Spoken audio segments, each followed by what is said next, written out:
Okay, so here we go. Here is my introduction to my newly built, not yet tested, but very nice, very disgustingly sadistic castle doctrine house that I've just built here.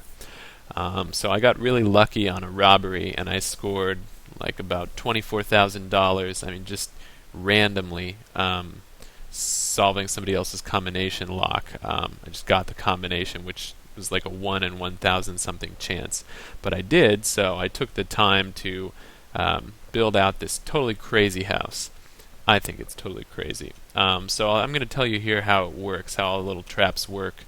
Some I invented myself, some I sort of saw and observed and copied and but I tried to put them together in a way so they work together. I really don't like houses where people just stuffed a bunch of pit bulls in randomly and hope for the best.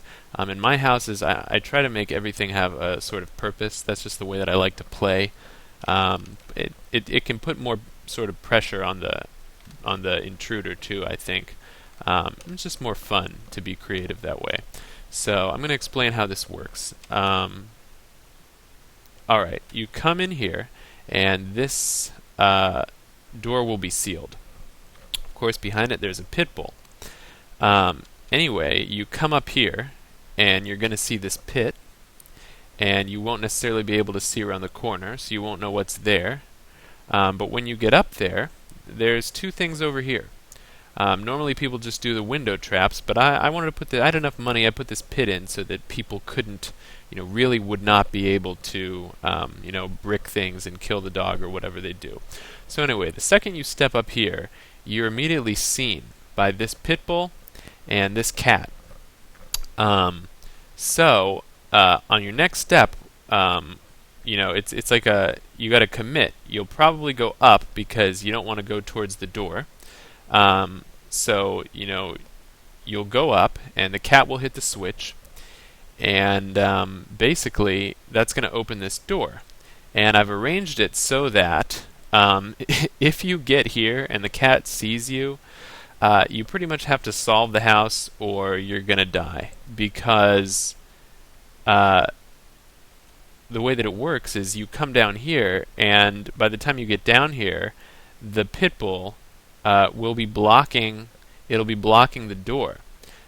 So unless you have a revolver and can kill it, can shoot it, you can't club it because there won't be enough distance to close to one square to hit it with the club.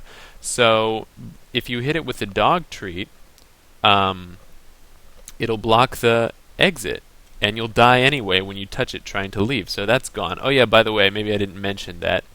I'm kind of abusing the view here. So you can't see it on edit mode, but when you get up here in normal mode, you won't be able to see. Once you get up here, you won't be able to see the pit bull at all. So that does a few things. It also allows you to the intruder, to feel a false sense of security, because the pit bull won't actually chase them up this hallway if they want to continue.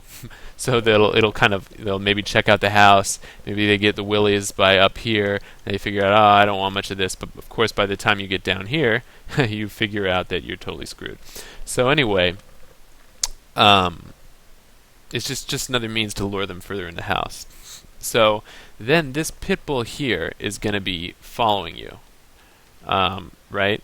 So once he's seen you, he's going to stick on to your player. So by the time you're here, he'll get up here. Now you move over this way, and I'm going to explain this system to you guys. Okay, notice this pressure toggle switch. It starts on. Okay, take a look. This pit bull is going to go down this hallway. This is basically a pit bull instant death trap.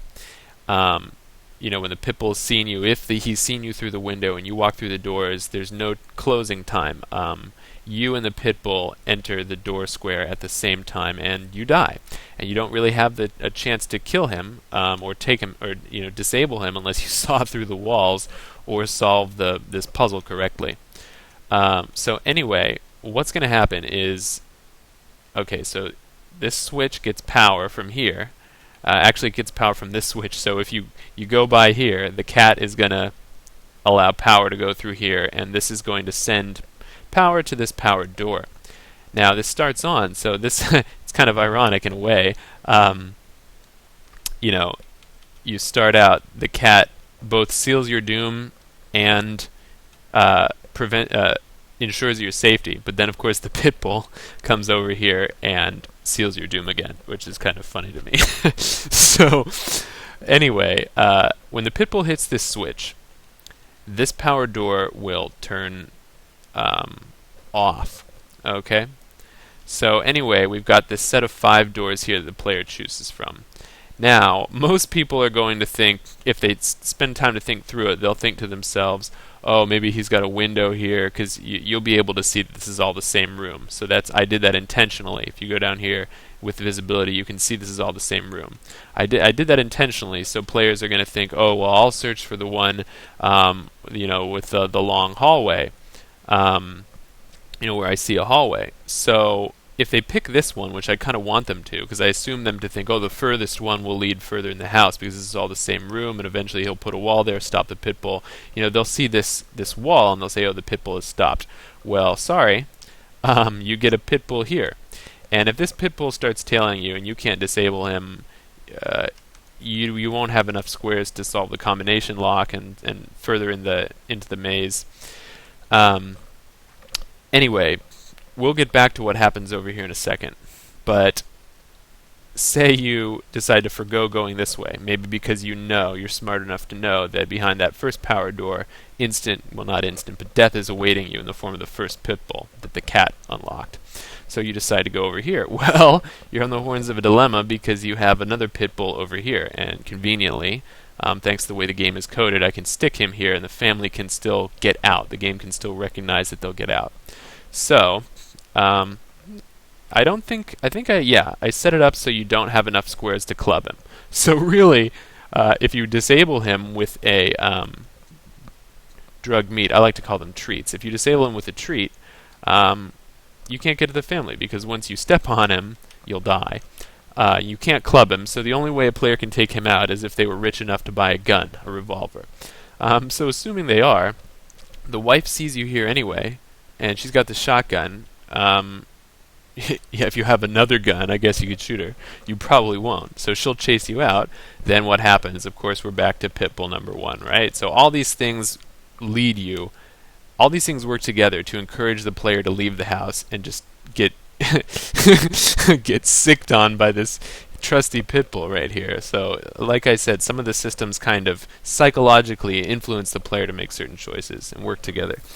Anyway, back to this little death trap right here. So, if you go over here, he's opened the door. So this door is now instant death. This is instant death. This is instant death. We talked about the situation here and here. But, this is the door you want to go through, but it's also instant death because Pitbull's going to bite you. So, the way to solve this is you really have to do it on one specific square. If you look at the toggle switch, if you run forward and run back, it doesn't matter because as long as you cross this toggle switch, the Pitbull is just going to reset the door to the original position. You'll be screwed anyway.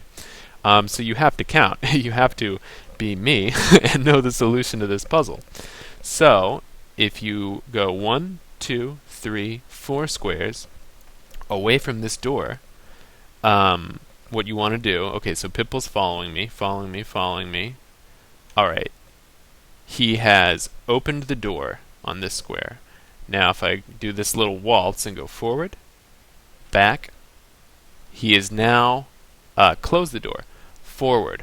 So now that I have closed the door, I can come down here, pick the right hallway, and this door will now be shut, and I can enter safely with no Pitbulls chasing me, no instant death. Alright, so now we're going to get down to my combination lock, which I didn't want to build, but I was just getting screwed over so many times. Everybody's got them. The guy who I robbed had one, and I beat it, so kind of like, a little ritual of stealing his power there, if you will. So I decided to build one anyway. I got all this money. I've never had this much money in this game. I might as well try to keep the money. So here's just a